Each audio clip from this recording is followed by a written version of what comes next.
میرے دائیں بائیں پیچھے یہ اہل سنت و جماعت کے تمام ممتاز علماء کرام اور دینی تنظیمات کے سربراہ اور مقتدر افراد موجود ہیں، ان کی لسٹ آپ کو فراہم کر دی جائے گی۔ گزشتہ کچھ عرصے سے سوشل میڈیا کے ذریعے اشتعال انگیز باتیں عوام کے سامنے لائی جا رہی ہیں۔ ایسا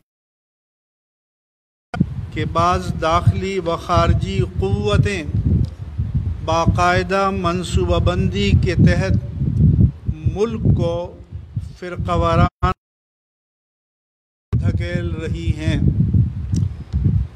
یہ انتہائی الارمنگ اور نازک صورتحال ہے۔ ہماری قومی سے اپیل ہے کہ اس صورت کو ادراک کریں اور بر وقت اس کا سدباب کریں۔ اگر غفلت برتی گئی اور کوتاہی کی گئی تو ملک و قوم کو ناقابل تلافی نقصان پہنچے گا۔ ہم یہ بھی واضح کرنا چاہتے ہیں کہ انبیاء کرام علیہم السلام، امہات المؤمنین، اہل بیت اطہار، بنات رسول اللہ صلی اللہ علیہ وآلہ وسلم، صحابہ کرام رضوان اللہ تعالی علیہم اجمعین، مقدسات دین کی اہانت اور خلفائے راشدین کا علانیہ انکار کسی بھی صورت میں قابل قبول اور قابل برداشت نہیں ہے۔ ہم ماضی قریب میں 2-3 اشروں تک فرقہ وارانہ شدت پسندی اور تصادم کے مظاہر دیکھتے آئے ہیں۔ صورتحال کو بڑی مشکل سے کنٹرول کیا گیا۔ چند سال سے ملک میں اس حوالے سے فضا پرسکون تھی۔ پاکستان میں ذمہ دار علماء اور عوام کی سطح پر کوئی سنی و شیعہ تصادم نہیں ہے۔ سب اپنے اپنے دائرے میں کام کر رہے ہیں، لیکن گزشتہ چند دنوں سے حال انتہائی حساس اور خطرناک ہو گئی ہے۔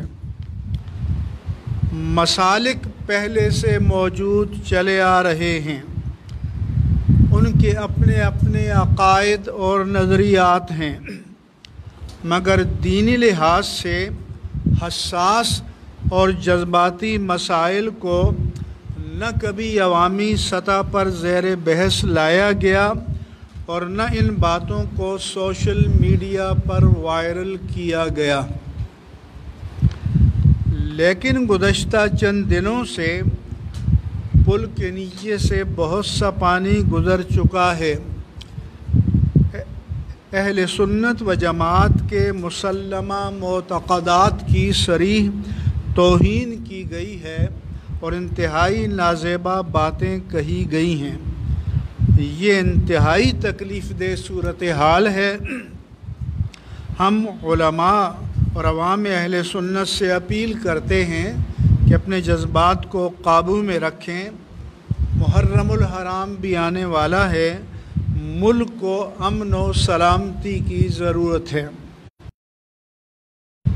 اگر بعض حضرات کو کسی قانون کے حوالے سے کوئی تحفظات یا شکایات تھیں تو مشتعل لب و لہجے میں ان باتوں کو عوام میں لانے کی بجائے ان مراکز سے رجوع کرتے جہاں قانون سازی ہو رہی ہے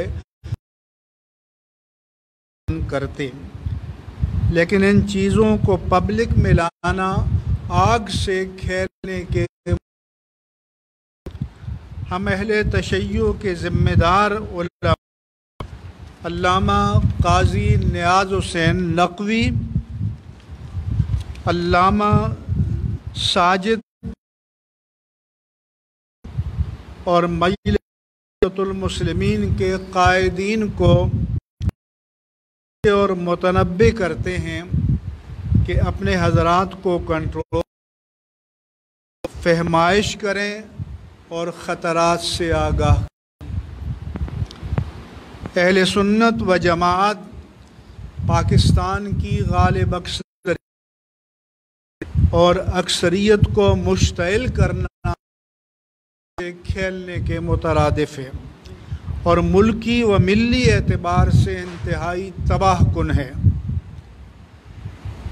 ہم ان باتوں کو ریکارڈ پر لانے کے لیے یہاں لیکن ایسا نہیں کر رہے کہ انتہائی اشتعال گی اور پھر ان کا کنٹرول کرنا کسی کے بس میں نہیں ہوگا۔ ہمیں حیرت ہے کہ محرم الحرام سے چند ہفتے پہلے ایسا کیوں کیا گیا ہے۔ ہمیں خدشہ ہے کہ بعض داخلی اور خارجی قوتیں اس اولی فرصت میں اس آگ کو بجھایا جائے اور ان مفاسد کا سدباب کیا جائے، اور ماتحت ان مسائل کو حل کرنے اور طے کرنے کی مطلوبہ صلاحیت نہیں ہے۔ ان معاملات کو براہ راست اس کے ساتھ ساتھ میں تمام اسلامیان پاکستان، تمام اہل پاکستان اور تمام عوام اہل سنت و جماعت کو اس جانب بھی متوجہ کر رہا ہوں کہ مقبوضہ کشمیر میں بھارتی جارحیت، قتل و غارت اور غیر انسانی کرفیو اور مسلسل لاک ڈاؤن کو 1 سال مکمل ہونے جا رہا ہے۔ ہم اقوام متحدہ، سلامتی کونسل، حقوق انسانی کے عالمی اداروں کی شدید ترین مذمت کرتے ہیں کہ اس خالص انسانی مسئلے کو ان فورمز پر آج تک ایڈریس نہیں کیا گیا اور ہندوستانی حکومت کو کوئی واضح پیغام نہیں دیا گیا کہ وہاں پر جو اسلام کو کچلنے کی منظم کارروائی ہو رہی ہے، دیگر مذاہب کو بھی کچلا جا رہا ہے، کہ اس پر روک ٹوک عائد کی جائے۔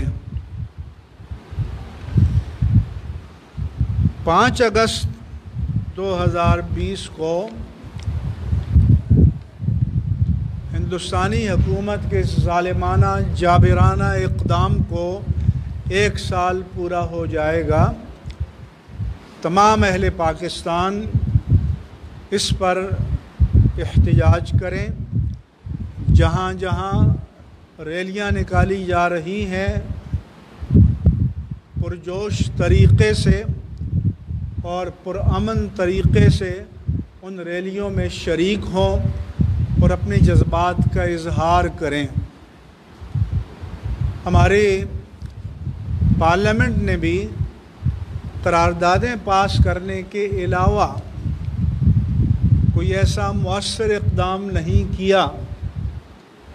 عالمی سطح پر، ڈپلومیسی کی سطح پر، کہ جس کے نتیجے میں عالمی برادری ہندوستان کو مجبور کرتی کہ وہ ان مظالم کو روکے۔ ہم